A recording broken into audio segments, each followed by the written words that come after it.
paz seja convosco, boa noite, sejam todos bem-vindos a mais uma reunião de ministério da região eclesiástica 1003.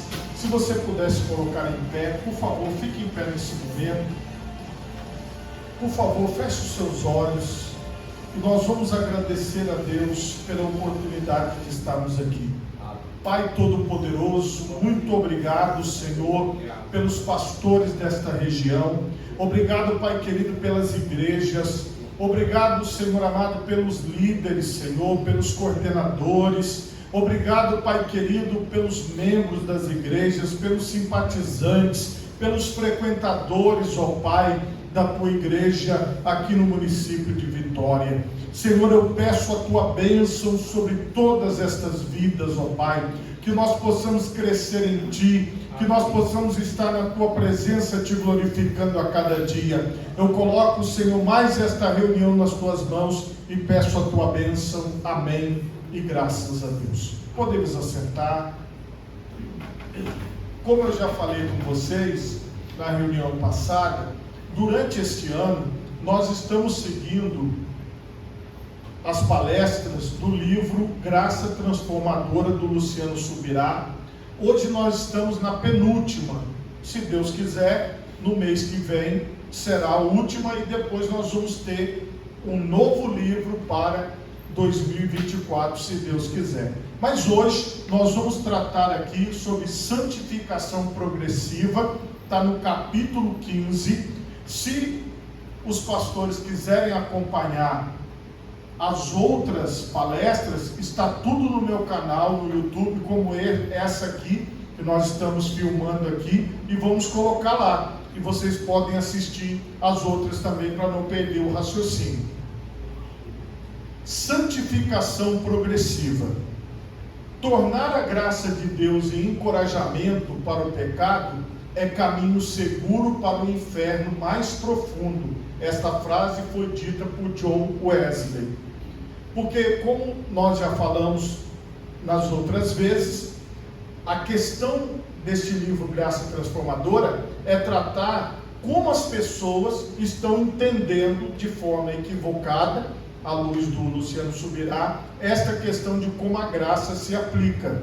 Veja, se a graça fosse um motivo para pecar, um encorajamento para o pecado, como disse o John Wesley, seria um grande erro, uma grande falha alguém pensar dessa maneira. Pode-se dizer que a santificação mudou a nossa condição de pecadores, merecedores de condenação. Fomos transportados à condição de justos. Contudo, isso não exclui a necessidade de santificação. Essas duas obras são ao mesmo tempo distintas e complementares. Uma não anula a outra, elas se unem para cumprir um propósito maior que sozinhas não poderiam executar. Nós vamos ver em todo o livro que em todo momento o Luciano Subirá, ele fala exatamente isso, que a Bíblia ela é complementar. Então, uma coisa está complementando a outra. Nós que somos leitores da palavra temos esse entendimento.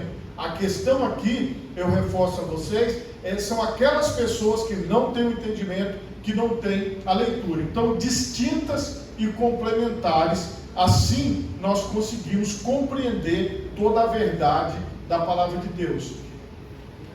Mesmo depois de justificados, ainda precisamos de crescimento e desenvolvimento espiritual. A justificação mudou o nosso passado e nos deu um novo presente. Isso se referindo à obra consumada de Cristo na cruz. A santificação, além de preservar a justificação no presente, também nos leva ao aperfeiçoamento e no futuro se consumará com uma mudança completa do nosso estado. Vocês vejam que vai evoluindo dentro desta evolução, dentro desta visão que o Luciano Subirá apresenta. É uma santificação progressiva, é um processo que se desenrola durante a vida até a eternidade. Quando Cristo declarou a mulher apanhada em adultério, nem eu tampouco te condeno, vai e não peques mais, João 8,11, revelou-nos a importância desses dois aspectos da obra salvadora.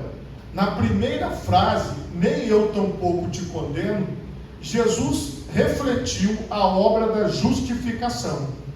Na segunda frase, não peques mais, destacou a santificação. Veja como o raciocínio se complementa. Primeiro vem a justificação e depois a santificação, bastante claro nesse texto. Ambas são expressões da graça divina. Por isso, antes de tratar da santificação e de sua relação com a graça de Deus, lembremos-nos de que a graça é uma força capacitadora. Então ele vai lembrando no livro todo que a graça é uma força capacitadora de Deus na nossa vida, para que nós possamos executar a vontade de Deus.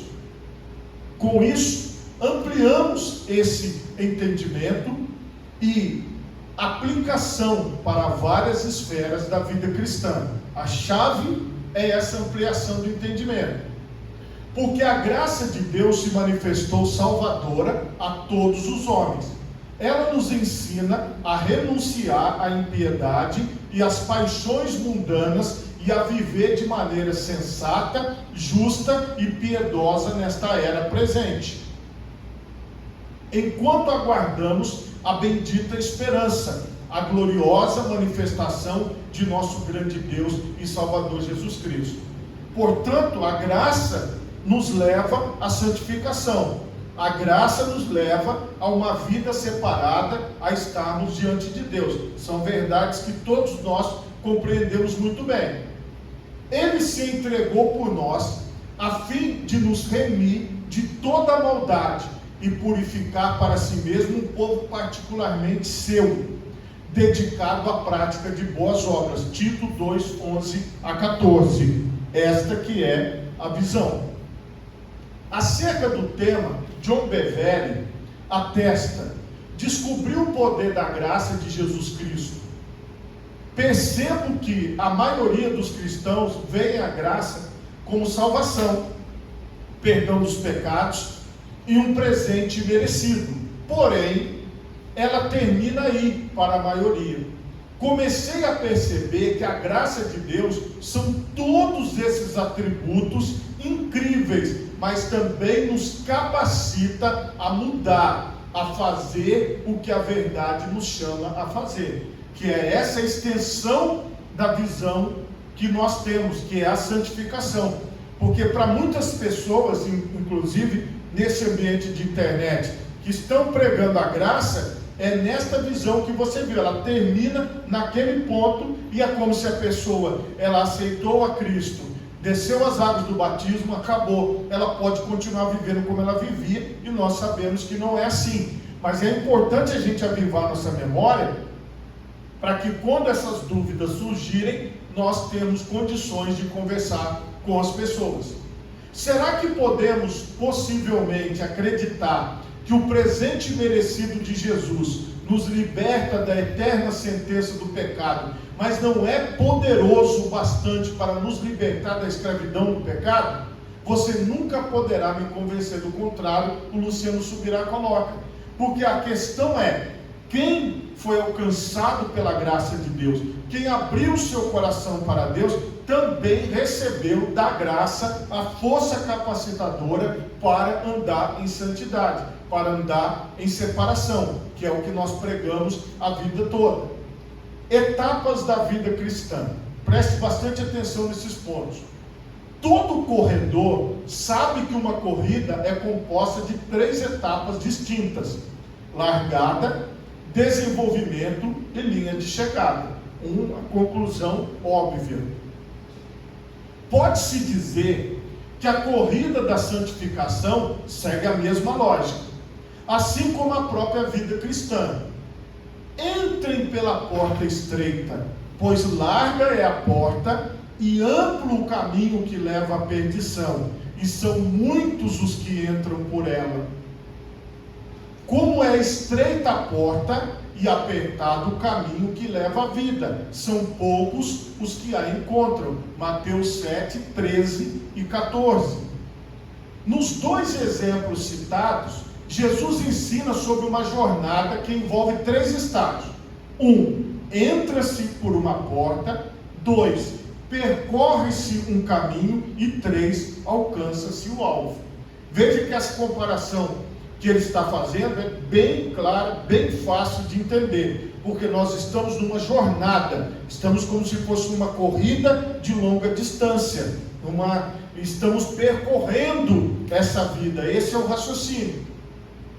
O que muda e como consequência determina um destino diferente, vida ou perdição, é a largura da porta e do caminho, além da quantidade de pessoas que escolhem cada um deles. No entanto, as etapas coincidem, seja qual for o cenário. Então, a pessoa que escolheu o caminho da perdição, ela vai cumprir as mesmas etapas até a perdição. A pessoa que escolheu a porta estreita, o caminho apertado, vai cumprir essas 3 etapas até o final. Raciocínio para nós compreendermos o que o Senhor Jesus ensinou. Agora ele vai falar do primeiro ponto, a porta. Na conversa com Nicodemos, o Senhor Jesus deixa claro que há uma entrada para o reino de Deus. Ele se referia ao novo nascimento, onde tudo começa. Respondeu Jesus: digo a verdade, ninguém pode entrar no reino de Deus se não nascer da água e do Espírito. O que nasce da carne é carne, mas o que nasce do Espírito é Espírito. Não se surpreenda pelo fato de eu ter dito: é necessário que vocês nasçam de novo. João 3, 5 a 7. Ninguém entra no reino de Deus sem passar pela porta, e ela é Cristo. A experiência de conversão a Ele é a única entrada. Todos nós temos esse entendimento, mas como eu disse a vocês, as pessoas, elas param aqui, é o que o autor está falando. Elas param nesse primeiro ponto. Eu entrei, está tudo bem, já está tudo certo. Agora tem um caminho que nós precisamos enfatizar. O caminho é a vida cristã.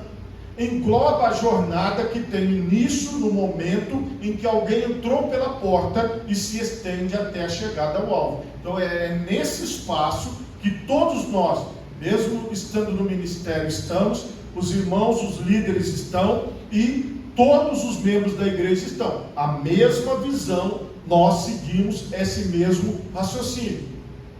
As experiências da porta e do alvo são instantâneas. Já o caminho é um processo, uma verdadeira jornada que só pode ser trilhada depois de se passar pela porta. Então, todos nós que entramos, temos essa consciência e queremos passar essa consciência para as demais pessoas. Agora nós estamos nesse processo, nós estamos nesse caminho e ele vai até nós encontrarmos com o Senhor. O alvo, qual é o final?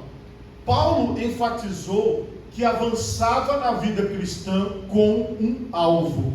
Irmãos, não penso que eu mesmo já o tenha alcançado, mas uma coisa faço: esquecendo-me das coisas que ficam para trás e avançando para as que estão adiante, prossigo para o alvo, a fim de ganhar o prêmio do chamado celestial de Deus em Cristo Jesus. Filipenses 3, 13 e 14. Veja como é o final, como vai ser o final. O apóstolo menciona a meta a ser alcançada, o destino que nos aguarda. Também cita um prêmio para quem chega lá, uma coroa reservada para aqueles que completarem o caminho, também conhecida por carreira, entre aspas, ou corrida. Esta é uma visão que todos nós que estamos aqui temos, de carreira e de corrida. Porém, os jovens, os adolescentes, as crianças, eles perderam essa visão. Nós ouvimos muito: fulano de tal é funcionário de carreira da empresa tal, fulano de tal é funcionário de carreira no emprego público tal. Hoje em dia Se fala muito de coisas muito rápidas, ganhar dinheiro rápido, ser todo mundo virando aquelas pessoas que dão resultado rápido, e isso tira esta visão de carreira e de corrida, essa visão de longevidade, de você ter que andar até chegar no final, e muitas pessoas se cansam disso, e é disso que o autor fala. Essa maravilhosa esperança está descrita na segunda carta de Paulo a Timóteo: combati o bom combate, terminei a corrida, guardei a fé. 2 Timóteo 4,7. Quando nós compreendemos essa jornada, e todos nós que estamos aqui temos essa compreensão 100%, com certeza, entendemos isso, porém, como eu falei a vocês, a questão aqui não somos nós, a questão aqui é nós estarmos preparados para passar esta visão para esta geração que nós estamos junto com ela. 3 níveis de santificação. Assim como vimos as diferenças entre cada etapa da vida cristã, as fases do processo de santificação também devem ser distinguidas. Inicialmente, construiremos uma visão panorâmica do assunto para ver o quadro geral. Depois trataremos cada nível em separado. Quero lembrar vocês que é muito necessário ler o livro, porque aqui eu só coloco algumas frases, pequenos tópicos, e você vai desenvolver o raciocínio, tá bom? Então é uma coisa assim, uma pincelada, e você lendo o livro você vai ter a base completa. A santificação dá-se em 3 níveis. Quais são eles? 1, inicial, a experiência da porta. 2, progressiva, a experiência do caminho, que é onde nós estamos hoje. E 3, final, que é a experiência do alvo. Então ele está trazendo a mesma visão que ele deu no início para a santificação também. Deixemos que as próprias Escrituras Sagradas nos apresentem a distinção. Agora, porém, libertados do pecado, transformados em servos de Deus, tendes o vosso fruto para a santificação e por fim a vida eterna. Romanos 6, 22. Santificação progressiva. E esse é um ponto muito necessário para nós trabalharmos. Além da santificação inicial, que é aquele processo que o Senhor nos faz separado do mundo, a Bíblia destaca uma obra de continuidade daquilo que já experimentamos no novo nascimento. Então, aquela experiência, ela não ficou só no início. Então, agora, vamos na caminhada. Pelo cumprimento dessa vontade, fomos santificados por meio do sacrifício do corpo de Jesus Cristo, oferecido uma vez por todas. Dia após dia, todo sacerdote apresenta-se e exerce os seus deveres religiosos, repetidamente oferece os seus mesmos sacrifícios, que nunca podem remover os pecados. Mas quando esse sacerdote acabou de oferecer para sempre um único sacrifício pelos pecados, assentou-se à direita de Deus. Daí em diante, ele está esperando até que os seus inimigos sejam como estrado dos seus pés, porque por meio de um único sacrifício, ele aperfeiçoou para sempre os que estão sendo santificados. Hebreus 10, 10 a 14. Então veja que esta obra que o Senhor Jesus realizou, esta obra definitiva, poderosa, marcou o início da caminhada da santificação. É importante observar que no versículo 10, o escritor da carta declara que fomos santificados no pretérito, ao passo que no versículo 14 fala sobre os que estão sendo santificados no gerúndio, o que indica continuidade. Então aqui, nessa regra básica da língua portuguesa e das outras línguas também, nós observamos que o Senhor realizou esta obra poderosa e é uma obra contínua. Para nós, isso é claro no texto. Porém, como falei, para muitas pessoas, eles não acreditam mais nessa continuidade, levando uma vida de santificação. Constatamos, portanto, uma clara distinção entre santificação inicial e santificação progressiva. Isso deve ser visto pela perspectiva devida. Os diferentes níveis de santificação não concorrem entre si, nem se anulam. Como eu falei com vocês, o livro todo ele repete isso. É complementar, uma obra complementa a outra. Se eu estou em Cristo, então eu vou buscando a santificação, e assim por diante. Uma obra complementa a outra. Na verdade, eles se complementam. O fato de ter acontecido uma santificação inicial não dispensa o que vem depois. Ah, sim, nós fomos separados, fomos santificados, sim, mas não dispensa o que vem depois. É uma ênfase que ele vai dar praticamente no livro todo. Por outro lado, a necessidade de continuar o que se começou não diminui a qualidade da santificação inicial, apenas leva a outro nível. Porque também nós não vamos dizer assim, não houve a santificação no momento da salvação. Houve, mas só que essa santificação, ela vai sendo progressiva. É o que nós pregamos, é o que nós ensinamos, é o que nós falamos. Podemos dizer o mesmo quanto à santificação final. Estamos falando de etapas distintas, embora complementares. Como eu falei, ele vai repetir isso o livro todo. Etapas distintas, porém complementares. Agora a santificação final.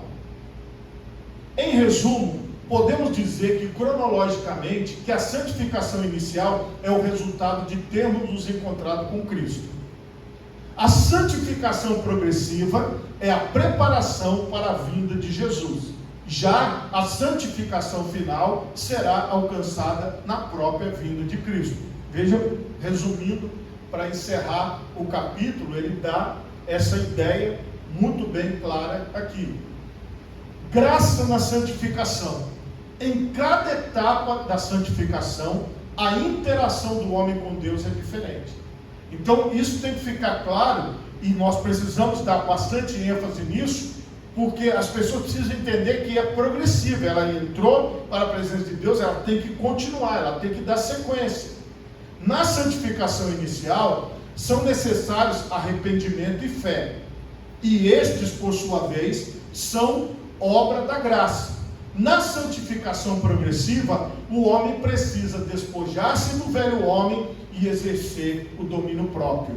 É aqui que entra o fruto do Espírito, a ação do Espírito Santo, dando continuidade. O mesmo Espírito que convenceu o homem do pecado, da justiça e do juízo, é o mesmo Espírito que produz esse fruto na vida da pessoa, porque aí nós constatamos esta obra poderosa de Deus.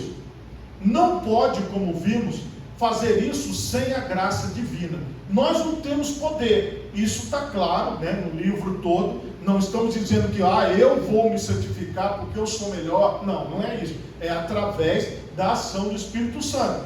Por quê? Nós só podemos fazer isso através da graça, através desse favor de Deus, pela ministração do Espírito Santo na nossa vida. Na santificação final, na vinda de Cristo, para a qual o cristão se prepara, teremos a consumação plena da obra da graça. Ou seja, nós seremos completamente livres e libertos de todo o pecado, de todo o corpo do pecado, porque do pecado nós já fomos libertos e estaremos para sempre com o Senhor. Se você puder, coloque as duas mãos na altura do seu coração, feche os seus olhos e oremos a Deus. Pai Todo-Poderoso, neste momento, Senhor, eu quero te pedir que a Tua palavra possa frutificar na nossa vida, que esta breve reflexão, Senhor, que nós fizemos,